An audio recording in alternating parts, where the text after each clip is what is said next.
Assalamualaikum warahmatullahi wabarakatuh.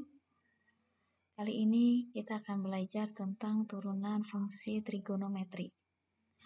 Pada pembelajaran kelas 11, kalian telah mempelajari yaitu turunan fungsi aljabar.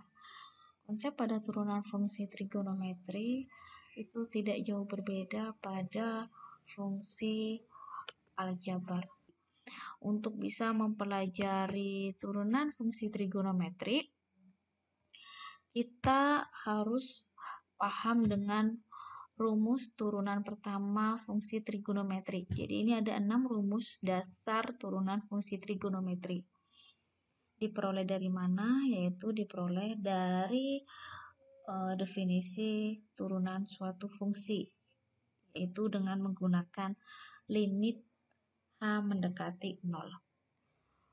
Oke, pada rumus turunan pertama fungsi trigonometri pada 6 fungsi dasar, yaitu jika fx sama dengan sin x, maka f aksen x atau turunan pertamanya adalah cos x.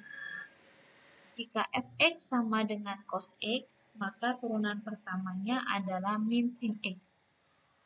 Jika fx sama dengan tan x, maka turunannya adalah sekant kuadrat x. Kemudian jika fx sama dengan kotangan x, maka turunan pertamanya adalah min kosekant kuadrat x. Jika fx sama dengan sekant x, maka turunan pertamanya adalah sekant x tan x.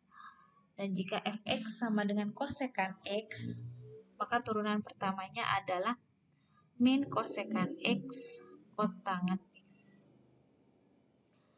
Kita lihat di sini, minimal kalian harus mempelajari atau kalian harus menguasai ke-6 rumus dasar turunan trigonometri ini. Oke, ada beberapa dalil turunan fungsi trigonometri atau sifat-sifat dalam turunan fungsi trigonometri. Ini tidak jauh berbeda pada turunan fungsi aljabar. Pertama, yaitu jikakah suatu bilangan konstanta dan fx sama dengan k untuk setiap x, maka f aksen x sama dengan 0 atau turunan dari sebuah konstanta adalah 0. Itu artinya jika kita peroleh bahwa fx sama dengan 12, maka f aksen x-nya adalah 0. Jika kita dapati bahwa fx sama dengan 117, maka f aksen x sama dengan 0. Jadi ini konstanta. Yang kedua, jika n suatu bilangan positif dan fx sama dengan x pangkat n, di mana ux adalah fungsi trigonometri, maka turunannya adalah f aksen x sama dengan n. Jadi pangkat ini diturunkan ke bawah, n dalam kurung n dikurang 1, jadi pangkatnya dikurang 1, kemudian dikali u aksen x dikali dengan turunan dari fungsi trigonometrinya. Contoh, jika fx sama dengan sin kuadrat x, maka turunannya adalah ini pangkatnya 2, ini adalah n, maka 2 ini turunkan sebagaimana rumus dari fungsi trigonometri ini, turunan fungsi trigonometri. Oke. Berarti 2 turun ke bawah, sin pangkatnya dikurang 1. Jadi awalnya hanya menurunkan pangkat. Jadi fungsi sin ini tidak berubah.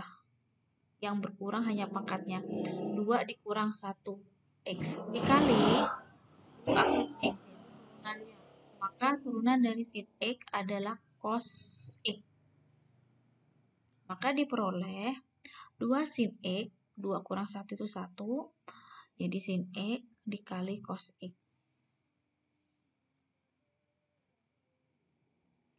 Kemudian yang kedua, fx sama dengan cos pangkat 5x.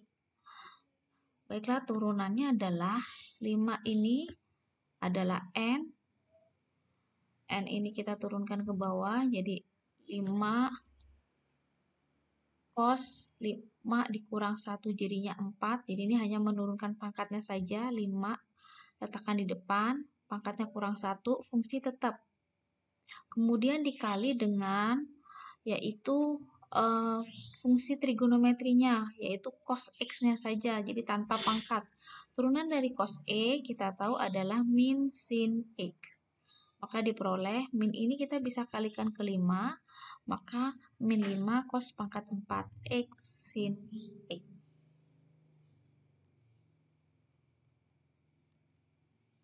Kemudian dalil yang ketiga, jika U adalah fungsi trigonometri dan K bilangan konstanta, untuk Fx sama dengan K kali Ux, berlaku F aksen X sama dengan K U aksen X.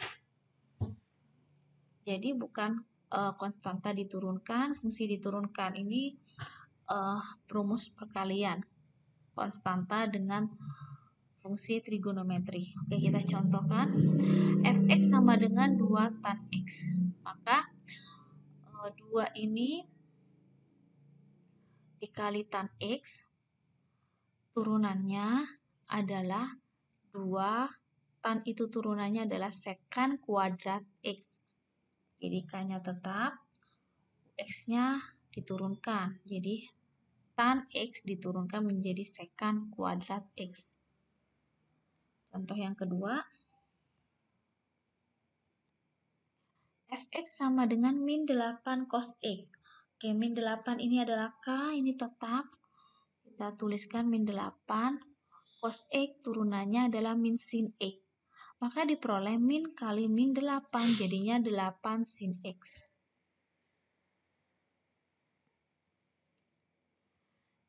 Oke, yang keempat, dalil yang keempat yaitu jika N suatu bilangan bulat positif, K bilangan konstanta, U fungsi trigonometri, dan Fx sama dengan K dalam kurung Ux pangkat N, maka berlaku, kita lihat di sini, N dikalikan ke depan. Sama aja dengan konsep yang tadi poin 2, hanya saja bedanya di sini ada bilangan K di depan fungsi X. Maka N dikalikan K, pangkatnya dikurang 1, N dikurang 1, dikali turunan dari Ux-nya. Oke, kita contohkan langsung biar lebih paham. Fx sama dengan 3 sin pangkat 5x. Seperti konsep di sini, maka 5 ini dikali 3, kemudian pangkatnya dikurang 1, fungsi tetap. 5 kali 3, sin pangkatnya kurang 1, 4x, dikali dengan turunan dari fungsi trigonometrinya. Turunan dari sin X adalah cos X. Ingat, kita hanya menurunkan fungsinya saja, bukan bersama pangkatnya. Jadi, hasilnya adalah 3 dikali 5, 15 sin pangkat 4x cos X. Contoh yang kedua, Fx sama dengan min 2 sekan pangkat 6x. Sama, ini nanti 6 dikali min 2, jadinya min 12 sekan pangkat 5x. Jadi pangkat 6 dikurang 1 jadinya 5x. Kita hanya menurunkan pangkat. Fungsinya masih tetap sekan, jangan berubah. Dikali dengan turunan fungsinya, yaitu sekan x tan X. Kemudian ini sekan pangkat 5x dikali sekan X, itu hasilnya adalah sekan pangkat 6x. Maka kesimpulannya adalah min 12 sekan pangkat 6x tan X.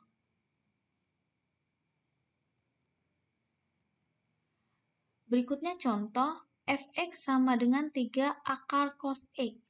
Ketika ada akar, maka fungsinya ini harus kita ubah dulu ke dalam pangkat. Maka kita peroleh bahwa 3 cos pangkat setengah X. Setelah itu kita turunkan seperti proses yang tadi.